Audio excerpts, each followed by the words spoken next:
कोणाकोणाची झोप झाली? झाली सगळ्यांची झोप?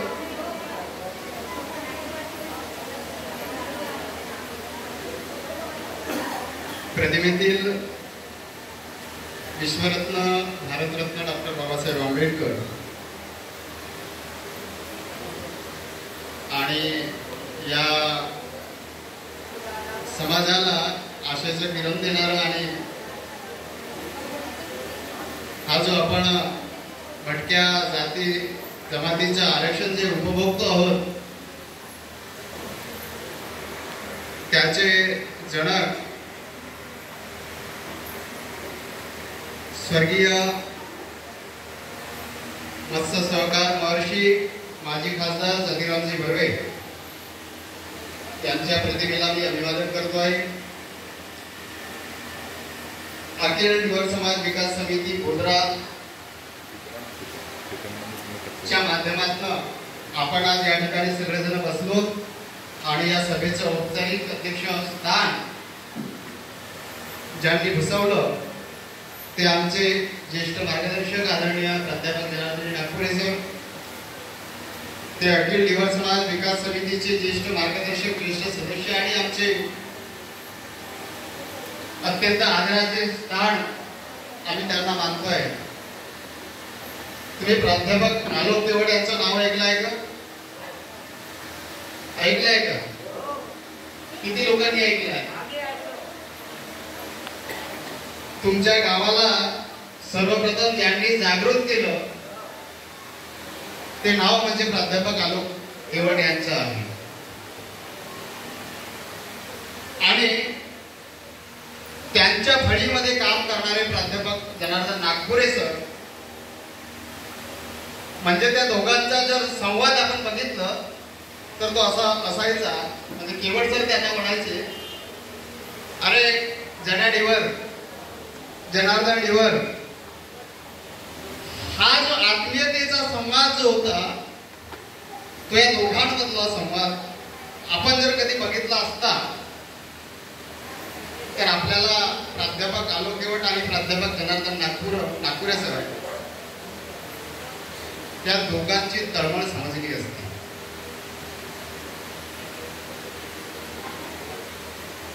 त्याचप्रमाणे या मंचावर उपस्थित असलेले या अखिल युवक समाज विकास समितीचे उपाध्यक्ष, केंद्र प्रमुख, आमचे मार्गदर्शक आदरणीय गिरधारीजी भोयर सर, ज्यांनी नुकतंच तुम्हाला मार्गदर्शन केलं. त्याचप्रमाणे आमच्या या अखिल युवक समाज विकास समितीचे दुसरे उपाध्यक्ष जे तुमच्या तालुक्यातील प्रतिनिधित्व करतायत, तुमच्या तालुक्याचं नेतृत्व या ठिकाणी करतायत, वैचारिक नेतृत्व या ठिकाणी करतायत, ते माननीय अशोकजी शेंडे सर. त्याचप्रमाणे लाकडीवरून जे महत्वाचं तालुक्याचं प्रतिनिधित्व आणि या दोन्ही जिल्ह्याचं समन्वयाचं प्रतिनिधित्व करण्याची जबाबदारी ज्यांनी अत्यंत पोटतिडकीनं तुमच्याशी संवाद केला की आता झोपायचं नाही, झोपेची नाटकं करायची नाही, ते सन्माननीय विष्णुजी चाचेरे सर आणि ज्यांचं अत्यंत महत्वाचा असा वाटा या सर्व कामामध्ये राहिला. मी थोडासा सिक्वेन्स चुकलो आहे, माफ करा. ते या अखिल युवक समाज विकास समितीचे सचिव, आमचे सहकारी सन्माननीय गोविंदजी मकरे, त्याचप्रमाणे काही लाकडी तालुक्यावरून देखील या ठिकाणी प्रतिनिधी आलेले आहेत. त्यातील लाकडी तालुका समितीचे अध्यक्ष सन्माननीय शिवशंकरजी मांढरे, त्या समितीचे सचिव श्री कांबळेजी या ठिकाणी आहेत. आमचे मार्गदर्शक आदरणीय श्री चांदेकर सर या ठिकाणी आहेत. रामदासजी कामते साहेब या ठिकाणी आहेत. हे उत्कृष्ट कृष्णजी दिघोरे या ठिकाणी आहेत, ज्ञानेश्वरजी चांदेकर, शंकरजी मेश्राम जे नुकतेच या बोधरा अखिल धीवर समाज विकास समितीचे अध्यक्ष आपण सर्वांनी निवडून दिलात. त्याचप्रमाणे उदारामजी मेश्राम, नंदेश्वरजी मेश्राम, दशरथजी मेश्राम, दिगंबरजी दिघोरे, वासुदेवजी मेश्राम, गणपतजी मेश्राम, व्यंकटजी मेश्राम आणि या बोधरा येथील सर्व माझे समाज बांधव, माझ्या आई बहिणी, माझी भावंड, माझ्या बहिणी, तुम्हा सर्वांशी मी संवाद करण्याची भाषा या ठिकाणी करतो आहे. तुम्हा सर्वांशी बोलण्याची इच्छा मी या ठिकाणी व्यक्त करतो आहे. तत्पूर्वी मगाशी माननीय विष्णुजी चांदेल सरांनी बोलता बोलता म्हटलं की या गावामध्ये 9 ते 10 लोक पदवीधर आहेत, सुशिक्षित आहेत. जर ते या ठिकाणी असतील तर मला माझी विनंती आहे की त्यांनी पुढे यावं, समोर यावं, जेणेकरून बोलताना किंवा हे डॉक्युमेंट तुमच्या समोर मला ठेवताना त्यांना देखील सांगता येईल. मी इथून गेल्यानंतर ते तुम्हाला मार्गदर्शन करत राहतील, ते तुम्हाला समजावून सांगत राहतील. त्यासाठी त्यांनी या ठिकाणी पुढे यावं. मागे या हॉलच्या बाहेर जे बसलेली लोक आहेत त्यांनी देखील अत्यंत जबाबदारीनं मी सांगतोय ते सगळं ऐकून घ्यावं, समजून घ्यावं. या ठिकाणी मासेमारी करणारे समाज बांधव असतील, कोणी शिक्षणाच्या प्रवाहामध्ये काम करणारे शिकत असलेले माझे सगळे बांधव असतील, मासेमारीशी संबंधित नसणारे सगळे माझे बांधव असतील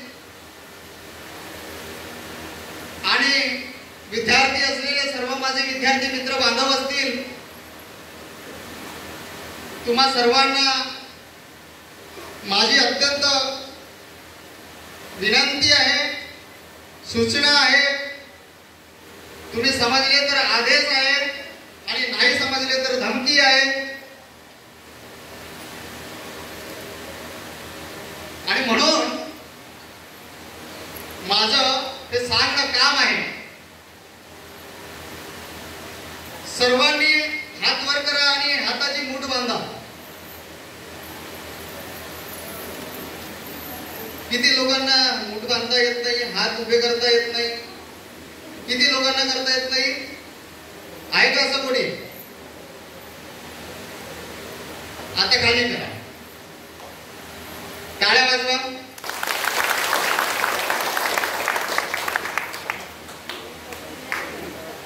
आम्ही 3 वर्षापासून यामध्ये सातत्यानं काम करतोय आणि म्हणून मी तुम्हाला म्हटलं का मी बोलतो म्हणून तुम्ही टाळ्या वाजवा. कशासाठी? माझी झोप उडाली पाहिजे ना, आहे की नाही? केवळ तुमची झोप उडाली म्हणजे चालत नाही, माझी झोप उडाली पाहिजे. आणि माझ्यासारखे जे अनेक लोक आहेत झोपलेली या ठिकाणी, ते सुद्धा जागी झाली पाहिजे. अनेक माननीय वक्त्यांनी बोलताना फार तुम्हाला काही सूक्ष्म बाबींवरती या ठिकाणी चर्चा केलेली आहे. आता ते तुमच्या किती लक्षात आहे नाही आहे माहिती नाही. आपण जे बोलतो आहे हा वर्ष कोणता आहे? कोणता वर्ष आहे? 2024. हे 2024 जे वर्ष आहे ना, हे लक्षात ठेवा. हे काय आहे? आता माझ्या बांधवांना माझी विनंती की मोबाईल कुणाकडे आहे? पुन्हा किती लोकांकडे मोबाईल आहे? हात वर करा. आता ज्याच्याकडे मोबाईल आहे त्यांच्या मोबाईल मध्ये कॅल्क्युलेटर आहे, तो कॅल्क्युलेटर तुम्ही ओपन करा. सर्वांनी त्यांच्या मोबाईल मधला कॅल्क्युलेटर ओपन करा. केले? मी सर्वांना विचारणार आहे, त्या कॅल्सी मध्ये 2024 टाका. टाकले? 2024 मायनस 1950 टाका. टाकले? किती आले? किती आले? 74. आता हे 74 कधीपर्यंत होते? 10 ऑगस्ट 2024 पर्यंत. जो 1950 ला अनुसूचित जातीचा एससीचा जो आदेश प्रकाशित झाला, तो आदेश प्रकाशित झाला 10 ऑगस्ट 1950. आता ऑगस्ट महिना आहे का? आता कोणता महिना आहे? सप्टेंबर महिना आहे. मग आता मला सांगा, 74 वर्ष ही ऑगस्ट महिन्यात संपली. 10 ऑगस्ट महिन्यात किती वर्ष संपली? 74 वर्ष संपली. आता कोणता वर्ष सुरू आहे? कोणता वर्ष सुरू आहे? हा कशाचा 75वा वर्ष आहे माहित आहे तुम्हाला? माहित आहे?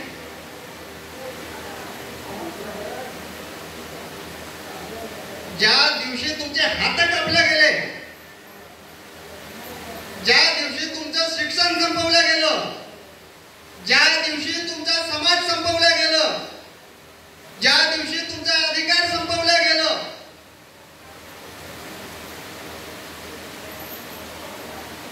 त्या गोष्टीला 75 वर्ष झाली आणि हा 75वा वर्ष सुरू आहे. बांधवांनो, आरक्षण समजून घेण्यासाठी जर तुम्हाला 75 वर्ष लागत असतील तर रस्त्यावर उतरायला हजारो वर्ष लागणार आहेत. तोपर्यंत काय झोपा काढायच्या का झोपा?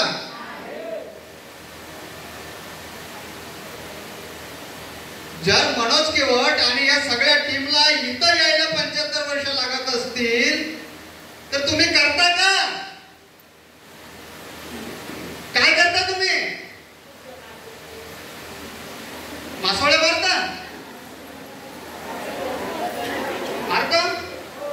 किती दिवस मासोळा माराल? किती दिवस माराल? आता तर निसर्ग पण साथ देत नाही. तळ्यातलं पाणी लवकर आटते ना. तुमच्या तलाव फुटून जाते, एवढं पाणी येते. पहिले 15-15 दिवस, एक महिना झाडी राहायची, पूर यायचा का इतका? आता 2 दिवसात पाऊस आला तरी पूर येते. येते की नाही येत? मग पुढच्या 25 वर्षाने या देशाच्या स्वातंत्र्याला 100 वर्ष पूर्ण होऊन राहिली. किती वर्ष? 100 वर्ष. आता मला सांगा, तुम्ही स्वातंत्र्य आहात की नाही आहात? स्वातंत्र्य आहे तुम्हाला? आहे का स्वातंत्र्य? आता स्वातंत्र्य नाही असं तुम्ही आता म्हणताय, पण सगळं संपल्यावर पुढच्या 100 वर्षांना तुमची गंमत काय राहील? तोंडातून आवाजही नाही निघणार नाही स्वतंत्र आहो की नाही म्हणून.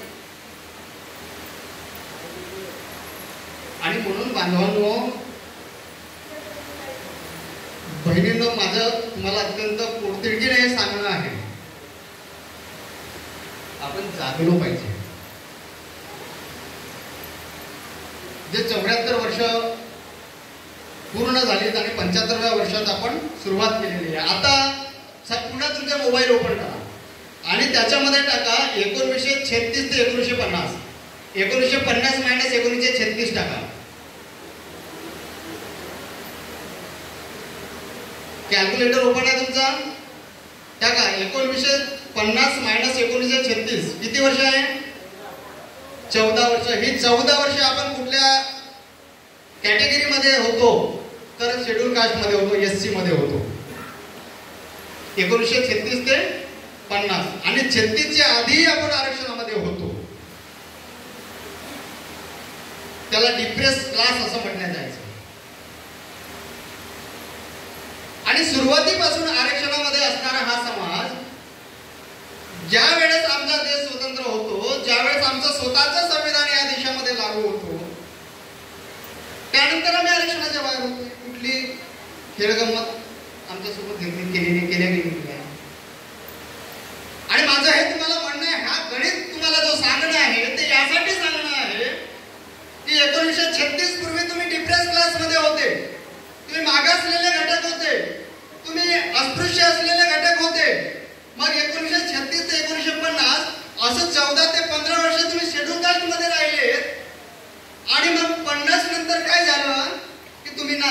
कास्टमध्ये राहिलेत आणि ना शेड्यूल ट्राईबमध्ये राहिले. आता तुम्ही कॅल्क्युलेटर मध्ये टाका 1974 मायनस 1950 किती वर्ष होतात?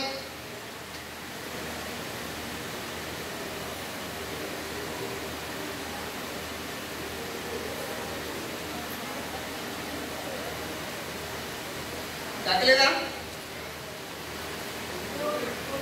1974 मायनस 1950 किती वर्ष? 24 वर्ष तुम्ही आरक्षणाच्या बाहेर होते. किती वर्ष? कसा विकास होणार आहे तुमचा सांगा?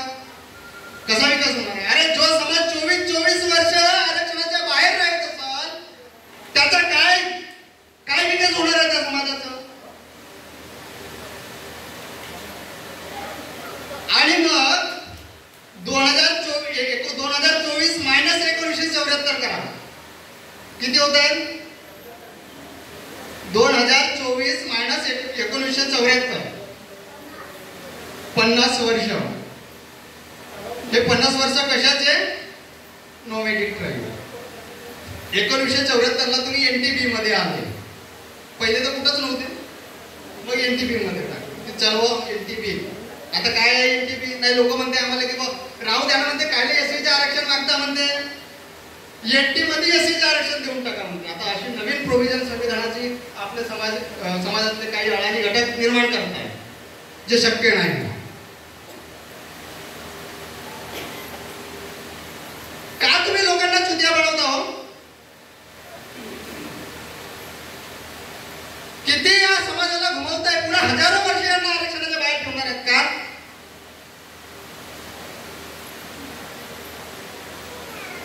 किती पोरं मोदऱ्यातले शिकली आहेत ज्यांना समजू शकतं?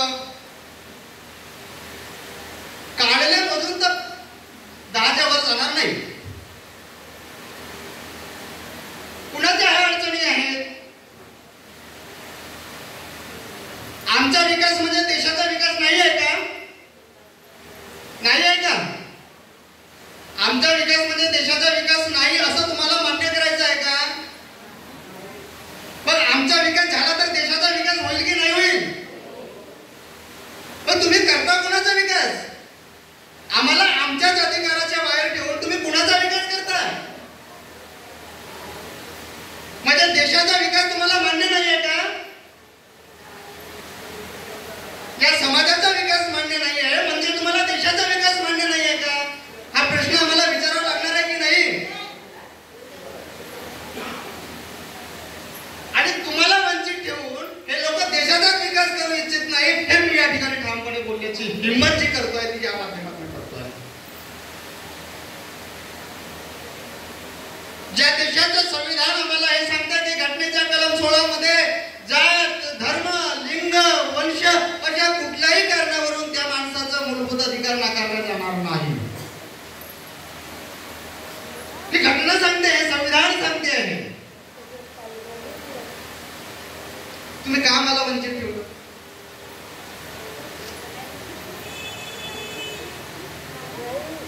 ज्या शेड्यूल कास्टच्या ऑर्डर मध्ये 59 जाती नमूद केलेल्या आहेत महाराष्ट्र राज्यामध्ये, त्या 59 जातींचा मी अभ्यास केला की ह्या ज्या जाती शेड्यूल कास्ट मध्ये आता आहेत ह्या कुठून आल्या,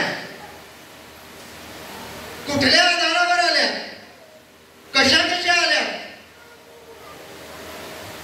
तर त्या 59 ही जाती ज्या 36च्या ऑर्डर मध्ये आपण होतो शेड्यूल कास्ट मध्ये, त्याच ऑर्डर मधून त्या महाराष्ट्राच्या 59 जातींमध्ये 49 आणि 49च्या नंतर 2024 पर्यंत जे कुठले आदेश झाले त्या सगळ्या आदेशांमध्ये आहे. मग आम्ही का सुटलो? आम्ही तर त्याच ऑर्डर मध्ये शेड्यूल कास्ट मध्ये आहोत, पण आम्ही का सुटलो? हा प्रश्न आपल्याला विचारावा लागणार आहे.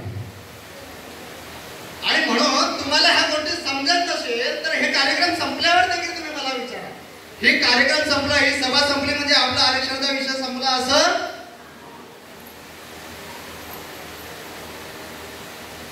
आणि तुमचा जर या बाबतीमध्ये पुन्हा जर काही गैरसमज असतील तर मग ते देखील आपण दूर केलं पाहिजे आजच्या या सभेच्या निमित्तानं, या मीटिंगच्या निमित्तानं.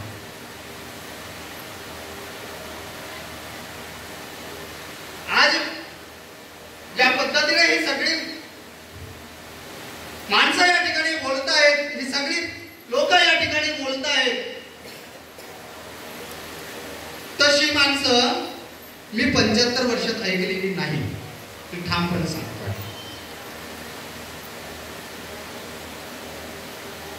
सगळे ऑर्डर तुम्हाला मी सांगलोय की 36 पासून 2024 पर्यंत जितके आदेश झाले शेड्यूल कास्ट आणि शेड्यूल ट्राईबचे ते सगळे अभ्यास बघा. मला सांगा, एससीचं आरक्षण मागणं एवढं सोपं आहे का? हो, सोपं आहे का? ती ताकद फक्त डिवर समाजामध्ये आहे. एससीचं आरक्षण मागण्याची ताकद फक्त डिवर समाजामध्ये आहे, भंडारा आणि गोंदियाची.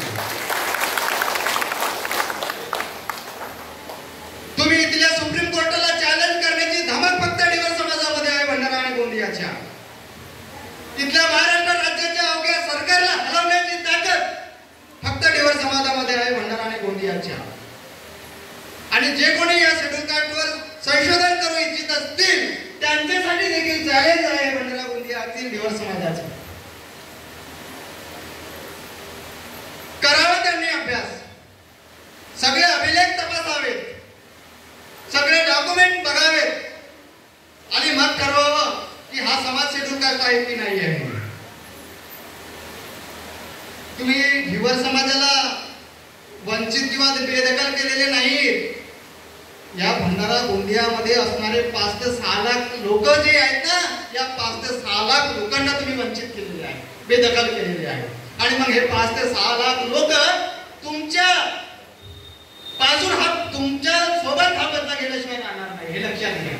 आणि मग हा 75वा वर्ष जर आम्हाला महान आंदोलनामध्ये उभा करायचा असेल तर मग तुम्हाला सर्वांना जागावं लागेल, तुम्हाला सर्वांना तुमची स्वतःची झोपमोड करावं लागेल, लोकांना शांतपणे सांगत तुम्हाला फिरावं लागेल, नसतील ऐकत तर उधळावं लागेल त्यांना. आणि ही ताकद तुम्ही जोपर्यंत निर्माण करणार नाही, बांधवांना तोपर्यंत तुम्ही या लढ्यासाठी निर्माण झालेले असणार नाही. आणि तुम्हाला स्वतःला जर निर्माण करायचं असेल तर मग तुम्हाला लढावं लागेल. त्या ठिकाणी संचालन करणारे जे भाऊ होते त्यांनी मला जे सांगितलं की the untouchable doctor Babasaheb Ambedkar यांनी 48 मध्ये प्रकाशित केलं, त्यामध्ये देखील तुम्ही अनुसूचित जातीमध्ये आहात. ही पुस्तक शोधण्यासाठी मला किती दिवस लागले माहिती आहे तुम्हाला? बाबासाहेबांची ज्यावेळेस आमच्या हातात डॉक्युमेंट आले ना, जो आदेश आला 1936 चा, आणि त्यामध्ये आम्ही पाहिलं की बाबा आम्ही शेड्यूल कास्ट मध्ये आहोत, तर आम्ही डोक्यावर हात ठेवलो. आम्ही शेड्यूल कास्ट मध्ये आहोत.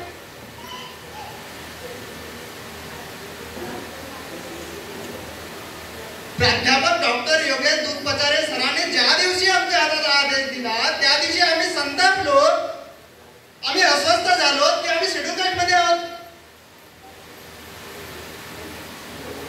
पण तत्पूर्वी आमच्या माणसांनी काय केलं होतं, आम्हाला शेड्यूल ट्राईबचे आरक्षण द्या, आम्हाला आदिवासींचे आरक्षण द्या म्हणून अख्खा लढा उभा केला होता. आणि त्या लढ्यामागे त्यांनी जे जोडलेली डॉक्युमेंट्स होती, त्यांनी जे जोडलेली प्रमाणपत्र, जी कुठली कागद असतील ती सगळीच्या सगळी निरर्थक होती.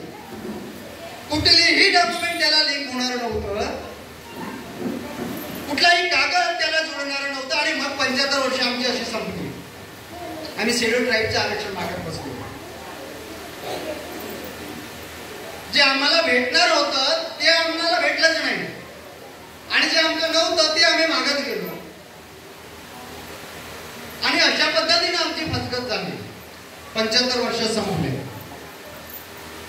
बांधवांनो, तुम्हाला तुमच्या इथून 1000 पिढ्या जर तुम्हाला सिक्युअर करायच्या असतील, संरक्षित करायच्या असतील, तर तुम्ही तुमच्या आरक्षण मागितलं पाहिजे, जे कागदावरचं आहे. कागद सोडून जर तुम्ही मागितलं ना, पुन्हा 1000 वर्ष तुम्हाला असं भटकत राहावं लागेल. ही नवीन ओळख आहे भटके विमुक्त असल्याची. आम्ही भटके विमुक्त नाही. का तुम्ही आम्हाला भटके विमुक्त केलं? अरे ज्या देशामध्ये हजारो वर्ष या समाजावर अन्याय झाले, हा समाज गुलामगिरीमध्ये राहिला,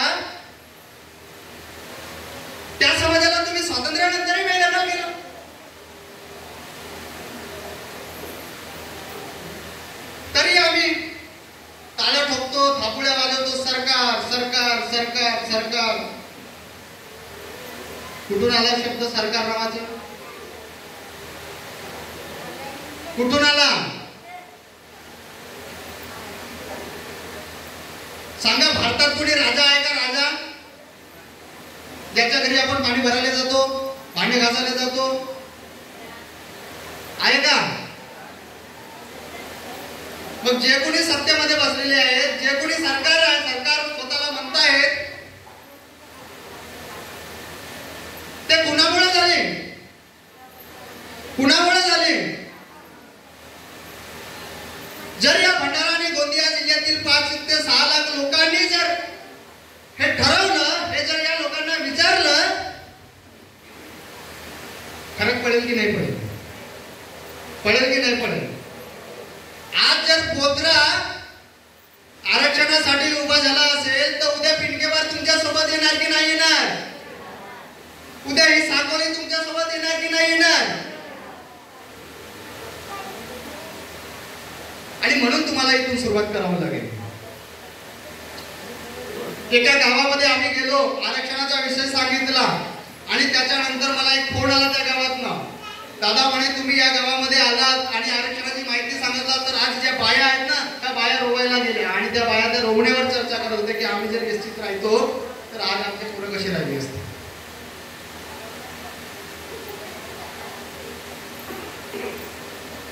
ही चर्चा तुम्हाला देखील करावी लागणार आहे. आज जर आम्ही एसटी मध्ये राहिलो असतो तर किती मोठा फरक पडला असता. अरे तुमचा एकटा पोरगा कलेक्टर झाला असता ना, तुमचा एकटा पोरगा तहसीलदार झाला असता ना, तुमचा एकटा पोरगा बीडीओ झाला असता. नाही जास्त तर बोधऱ्यामध्ये इतकी लोकसंख्या आहे, सरपंच झाला असता.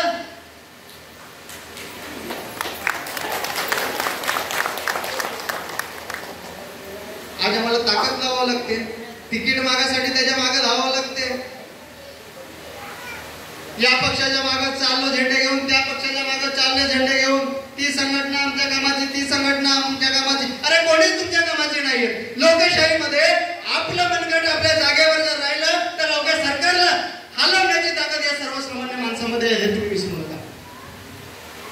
आणि म्हणून इथल्या देशाने लोकशाही स्वीकारलेली आहे, कारण इथल्या लोकांनी जे हजारो वर्षांची गुलामगिरी स्वीकारली होती, जे हजारो वर्ष इथल्या गुलामगिरीचं जे जीवन जगलेलं होतं, तो सर्व अनुभव यांच्या पाठीशी होता. आणि म्हणून ही 75 आणि 78 वर्षाची लोकशाही फक्त तुम्हाला आता या ठिकाणी अनुभवता येते आहे. आणि म्हणून या लोकशाहीला जर तुम्हाला तुमचा आवाज द्यायचा असेल, तुमचा चेहरा द्यायचा असेल, तर मग तुम्हाला लढावं लागेल. कोणीही राजा त्या प्रधानाला पाठवणार नाही का जारे होते ढिवऱ्याच्या घरी जाऊन का त्याच्या घरचा भात संपला का भाजी संपली, येते का विचारायला कोणी? कायसाठी येते ते लोक? बरं तुमच्याकडे कायसाठी येते हे लोक सांगा बरं? कायसाठी येते? मला एक माणूस दाखवा जो आम्ही निवडून दिला, त्यानं विचारलं की बाई तुझ्या घरचा आजचा तांदूळ संपले का, त्या घरचा तेल संपला का, विचारलं का? त्या पोरगा शाळेत काऊन नाही जावं, विचारलं का? त्याला काही घेणं देणं आहे? अरे जो 75 वर्ष तुम्हाला विचारू शकत नाही, तो इथून हजारो वर्ष काय खाक विचारणार आहे? विचारणार नाही का? मग स्वतःची पोरं कोणाला घडवावी लागतील? शेजारची लोक येणार आहे का आपल्याला घडवण्यासाठी? म्हणून तुम्हाला आवाज जो आहे निर्माण करावा लागेल. आणि मग एक विष्णू चाचेरे नाही, 1000 विष्णू चाचेरे तुमच्यातनं निर्माण झाले पाहिजे. एक गोविंद वगैरे नाही, एक मनोज केवट नाही, हजारो मनोज केवट तुमच्यातनं निर्माण झाले पाहिजे. आज जे देशाचं केंद्राचं जे राष्ट्रीय अनुसूचित जाती आयोग असतं, त्या आयोगानं महाराष्ट्र सरकारला विचारलं, नोटीस पाठवलाय, नोटीस 30 दिवसाची नोटीस बजावली मुख्य सचिवांना की या समाजाचा अभ्यास करता की नाही करत. नाही करत तर मग आम्हाला आमचे अधिकार वापरावे लागतील. एवढी मोठी प्रोसेस आता आपली झालेली आहे. कोणत्याही क्षणाला आपल्याला सुप्रीम कोर्टात, हायकोर्टात उडी घ्यावी लागेल.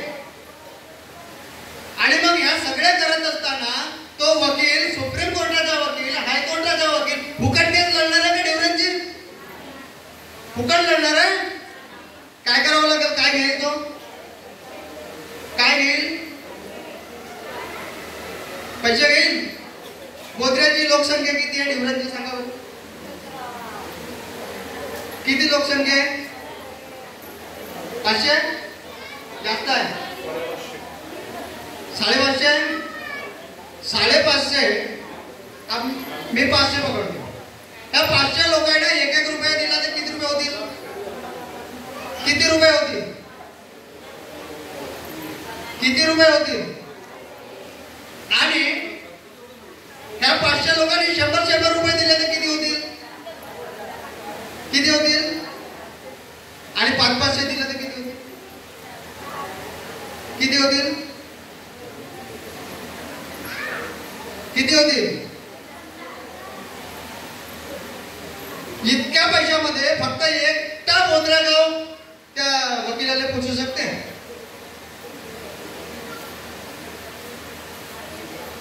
एकट्या बोधऱ्याची ताकद आहे त्या वकिलाला आपलं केस हे करण्याची, आहे की नाही आहे? देणार का तुम्ही पैसे? द्याल का पैसे? कुणासाठी द्याल? माझ्यासाठी? उद्या मनोज कोटपाळाला पैसे घेऊन काय कराल?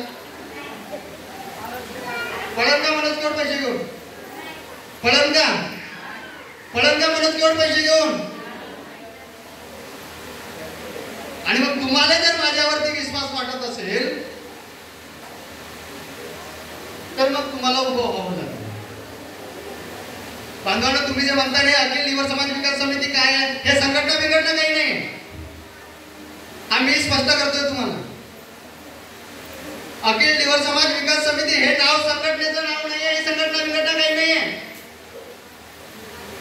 आम्हाला सरकारला पत्रव्यवहार करण्यासाठी एखादं नाव लागतं. तो नाव कोणता द्यायचा म्हणून आमच्या पुढे प्रश्न निर्माण झाला. आणि मग सगळं संघटनांचे प्रतिनिधी जे होते ते त्या सभेमध्ये होते. आणि त्या सगळ्यांना आम्ही विचारलं की बाबा कुठल्या नावानं पत्रव्यवहार करायचा. तर मग हे नाव फायनल करण्यासाठी किमान आम्हाला 5 ते 6 महिने लागले. माननीय प्राध्यापक डॉक्टर योगेश दुधपदारे सरांनी एक नाव सुचवलं होतं, भंडारा जिल्हा ढिवर महासभा.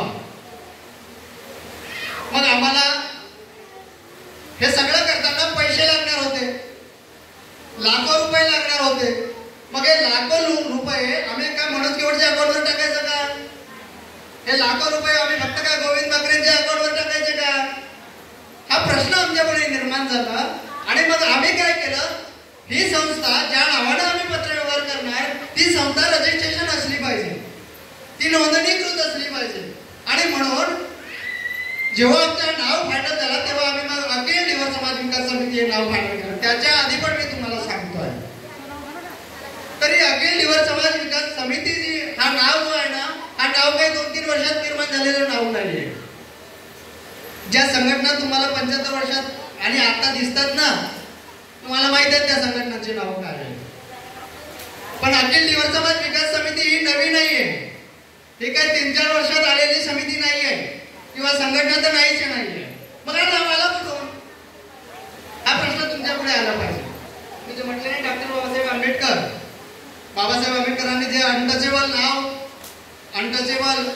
ज्या कास्ट आहे त्या 429 जाती होत्या त्या काळात. आता ते 1100च्या पुढे आहे. बाबासाहेबांनी फक्त 429 जाती अनटचेबल सांगितलेल्या होत्या. तुम्ही अनटचेबल वाचा, 429 जातीची यादी भेटेल. पण आज जर तुम्ही अभ्यास केला शेड्यूल कास्टच्या तर आज 1100 ते 1200 शेड्यूल कास्ट आहे. कुठून आले? तुम्हाला कधीतरी हे तपासावं लागेल. 429 मधल्या जाती गायब. 429च्या नंतरच्या जाती आल्या कुठून? ह्या कशा अनटचेबल झाल्या? हा अभ्यास करावा लागेल. आणि लोकशाहीमध्ये तुम्हाला तुमचा वाटा मागून घ्यावा लागेल. आणि मग ही सगळी यंत्रणा तुम्हाला वापरावं लागेल. तुम्हाला राज्य शासन वापरावं लागेल, तुम्हाला त्यांची संशोधन संस्था वापरावं लागेल, तुम्हाला त्यांचं सुप्रीम कोर्ट, हायकोर्ट देखील तुम्हाला वापरावं लागेल. आणि हे कुणी नसतील ऐकत तर मग तुम्हाला या देशाचे जे संविधान आहे ते काय सांगतं, ते काय म्हणतं, आणि मग त्या आधारावर तुम्हाला तुमचा लढा उभा करावा लागेल.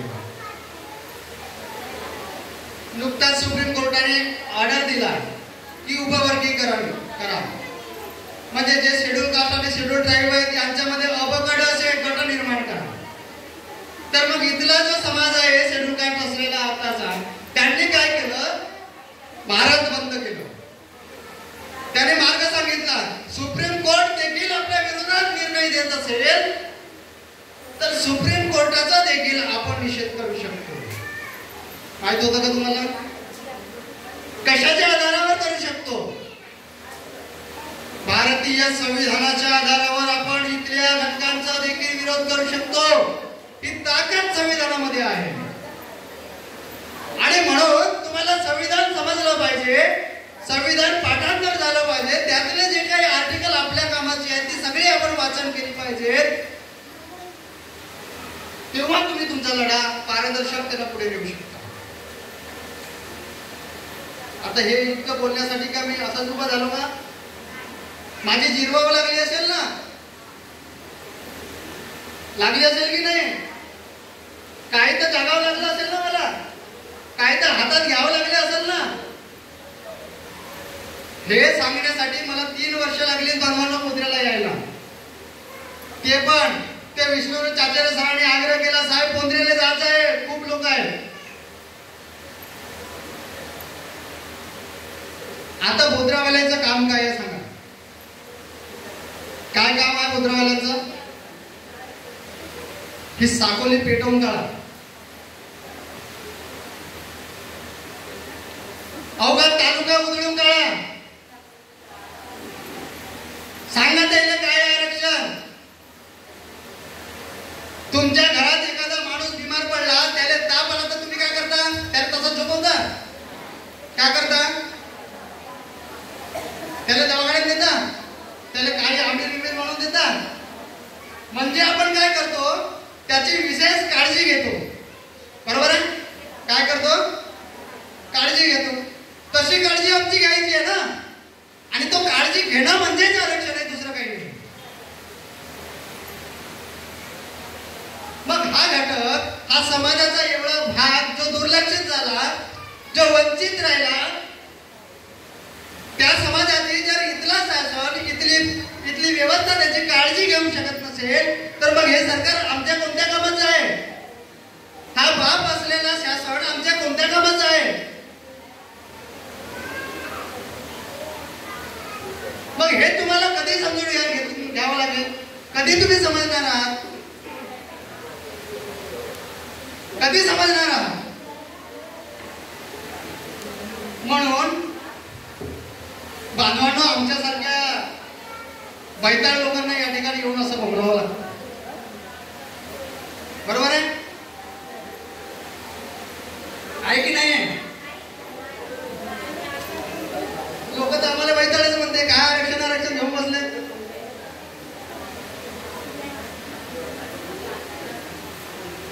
तुम्हाला बांधवांना सांगतोय, इथली जी बाह्य व्यवस्था आहे ना, ती बाह्य व्यवस्था आपल्याला सपोर्ट करणारी ठरणार नाही. हे सगळं चिंतन करण्याचा जो मेंदू असतो ना, तो मेंदू आपल्याला निर्माण करावा लागतो. हे जोपर्यंत आपण स्वतःचा मेंदू निर्माण करणार नाही, तोपर्यंत आपण स्वतःचा लढा निर्माण करू शकत नाही. माझ्या नंतर देखील या ठिकाणी वक्ते बोलणार आहे आणि मी या ठिकाणी बोलावं अशी या ठिकाणी अपेक्षा होती. आज खरं तर मला काही काम होतं, खरं तर यायचंच नव्हतं मला बोधऱ्याला. मी म्हटलं होऊन जाईल, सगळे मान्यवर आहेत, मी तो थोडसा डावलण्याचा प्रयत्न करत होतो. पण तुम्हा सर्वांचा आग्रह असेल की आलो पाहिजे. कदाचित तुमचा तो आग्रह मला या ठिकाणी ओळख घेऊन आला, हेच या ठिकाणचं एवढं सत्य आहे. मी हे आज सामर्थ्याने आणि पारदर्शकतेने या ठिकाणी कबूल करतो आहे. मला वाटलं गोविंद भाऊ तरी जातील, भोयर सर जातील आणि नागपुरे सर आहेत आणि चाचार्य सर देखील या ठिकाणी आहेत आणि अनेक मान्यवर मंडळी आहेत, ते तुम्हाला हा सगळा विषय समजून सांगतील. बांधवांनो, कधी कधी काय होतं, आपल्या प्रत्येकाला अडचणी असतात. आणि ज्या ठिकाणी मी जाऊ शकलो नाही त्या ठिकाणी तुम्ही सर्व गेले पाहिजे. ज्या ठिकाणी तुम्हाला जाणं जमत नाही आणि मला जमत असेल तर मग मी निश्चित त्या ठिकाणी जाईन. हे अल्टरनेट आपल्याला करावं लागेल, जावं लागेल. तुमच्यापैकी ज्यांना आरक्षण समजलं ते उद्या परवा कुठेतरी त्या पिंडकेमध्ये गेले पाहिजे, जाऊन बोलले पाहिजे. आणि हे चॅनल आपण जोपर्यंत निर्माण करत नाही तोपर्यंत आपण आरक्षणाची लढाईला पुढे नेऊ शकत नाही. आणि हे अनेक जण नाही आपल्याला दूर करायचे असतील तर मग आपण जागलो पाहिजे. आपण आपला स्वतःचा विषय जो आहे तो समजून घेतला पाहिजे.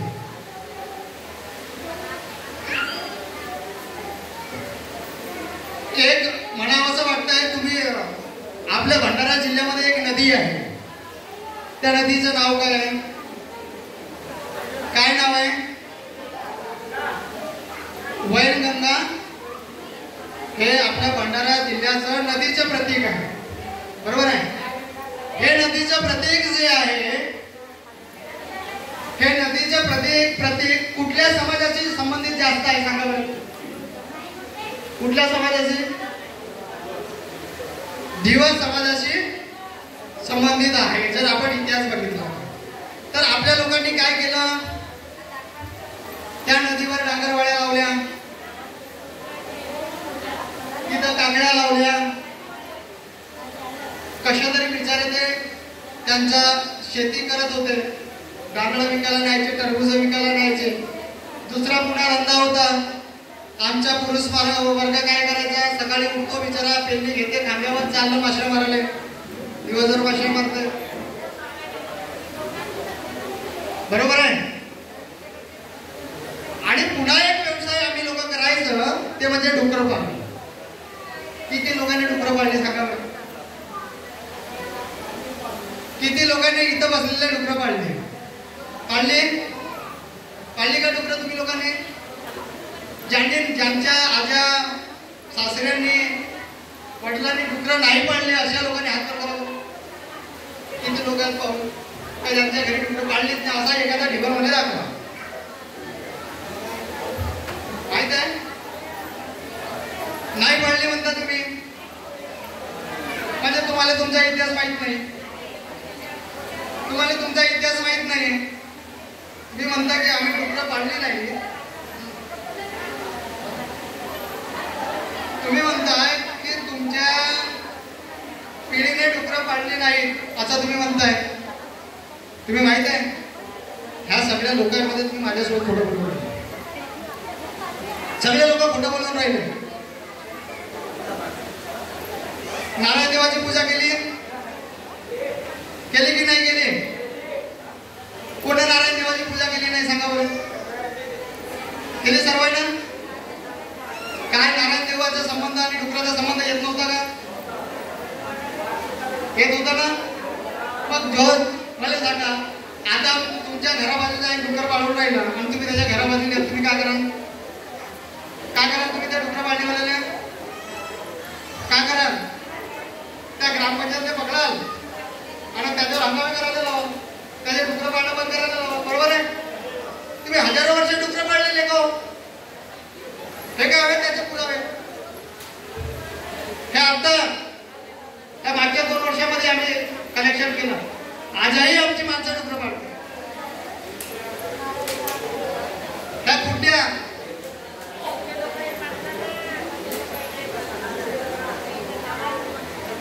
कुट्टी पा दिसते, हे अशी झोपडी राहते गावाच्या बाहेर.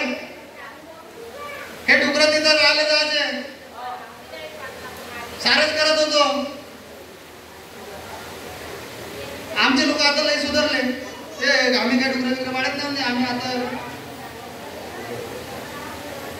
आणि मग असा सगळा इतिहास तुम्ही लोकांनी गाळ केले. काही तिला घेणं ठेवलं नाही. तुम्ही ना लढू शकले ना तुमचे कागद शोधू शकले. आणि आता 70 वर्ष 75 वर्ष झाल्यानंतर मुंबईत आमच्या आरक्षण आम्हाला वापरतो.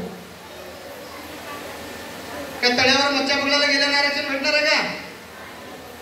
हा, समजा दिवसभर मच्छा जरी पकडल्या ना तरी संध्याकाळी जा आणि साकोली तालुक्यातले पूर्ण गाव जागून काढा.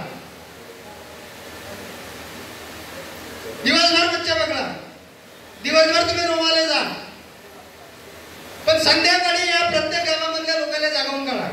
एका इडीवर झोपला राहिला नाही पाहिजे. जमल का नाही जमल? अरे 75 वर्ष तुम्ही आम्हाला आमच्या प्राथमिक मूल्यांपासून दूर ठेवले, आमच्या अधिकारांपासून दूर ठेवले, तरी आमचं बिघडलं नाही. पुन्हा आम्ही 2 वर्ष नाही जेवलो, तुमचा राशन आम्ही नाही घेतला, तुमची घरगुती योजना नाही घेतलं, आमचं काय बिघडणार आहे का? राहून आम्ही पाला हातरून. आहे ताकद तुमची? आहे का ताकद? मग हे निर्माण